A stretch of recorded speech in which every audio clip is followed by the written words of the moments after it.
definitely fun kind of looking back at the pictures that are coming back up again of an event that was, believe it or not, a year ago, and to just be like, I remember, and like I can see the picture of us doing the big like family group shot, and then pretty much not minute to minute, but pretty much hit the highlights of the stuff we did that day, and pretty much kind of piece together how that day went and everything. It was just so much fun, and we've never in that event. And I said it a bunch of times in the podcast that followed after we went there, and just how different, how different it was going down, because it was the longest time we were down there for an extended period of time. Because normally when we're down there, it's probably maybe like 5 at most, maybe 7 days, maybe.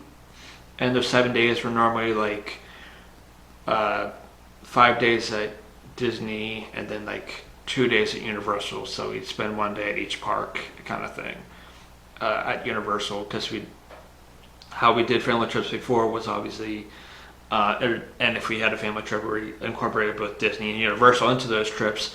The first part of the trip, the first couple of days, would have been at Disney. Then we would have checked out at Disney, checked into a Universal hotel, and then hit those for like the last like 2 days, and then we would have left. Then we'd leave. But it was definitely different this time because we hit 10 days. In terms of not everyone that we were with, I was down there for 10 days, but I myself was down there for 10 days. I think I did, may have ended up doing a 10-day ticket, even though we had a day down at Universal for the trip. But I thought, worst case, it may just go to waste.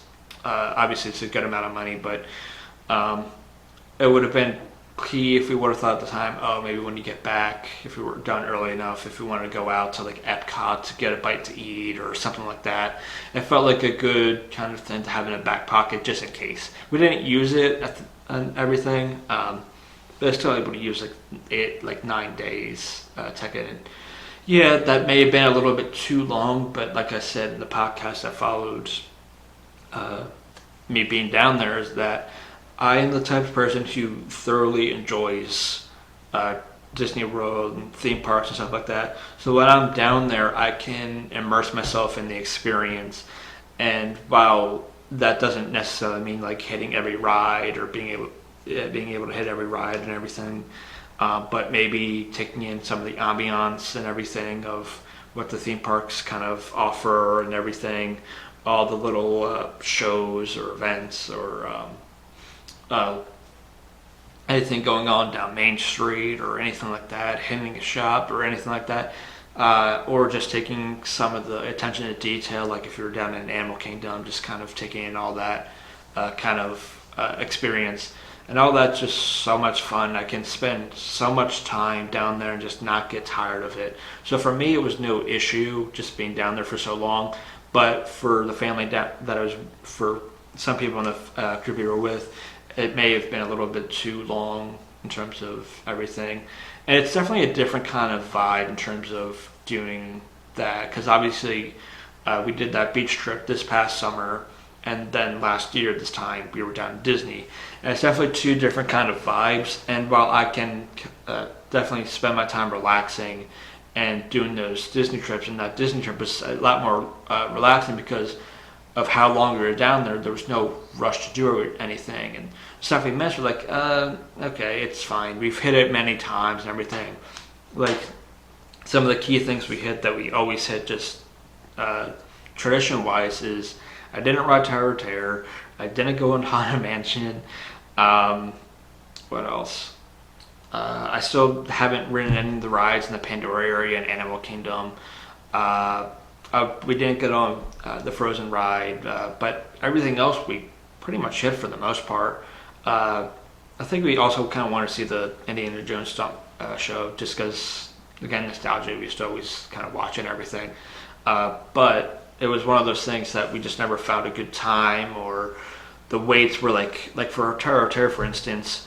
While we were down there, only one side of the ride was working, and one of the days we were there, it must have like broke down for a good amount of time, because I remember my brother and his girlfriend had left us kind of just doing their own thing kind of stuff, and they waited for a long time in that Tower of Terror line not moving, which kind of made it seem like the ride must have broke down, but people were still waiting in line. But anytime we looked at that wait time, because that was one we kept wanting to do, just weren't able to do it, unfortunately, it was always like at least like an 80-minute trip or 80-minute wait time. And obviously a lot of that's because of the fact that the wait, or because of only running one side. And when that happens, obviously you can only have so many people go through at one time.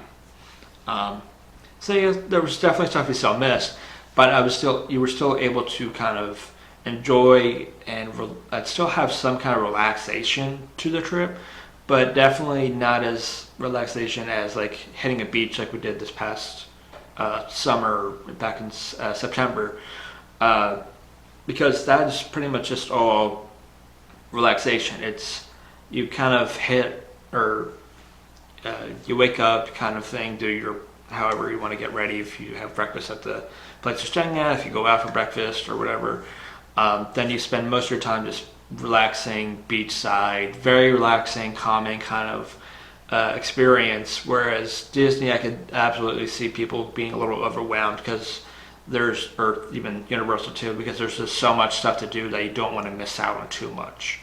And because of that, that's just one thing that just kind of goes by the wayside, and some people may not find it as relaxing because of how much you have to you may want to try to hit at one time. And that's just kind of my long spiel of what I was trying to say in terms of kind of the differences in terms of the relaxation for me at Disney and for how people may not have that kind of feeling towards that versus like going to a beach or a place like that where you can have a lot more downtime. There's no real rush to do anything. The only real rush, which was fortunate enough for us and the time period we went, is the fact that the beach crowd was not too busy. And obviously when you go in the summertime, it's just trying to find a good time to do it where you may not be too overwhelmed with the amount of people around you, kind of thing for a beach. But yeah, just definitely a fun time. I wish it was back down there. I wish it was a year ago. I wish it was doing all that stuff again.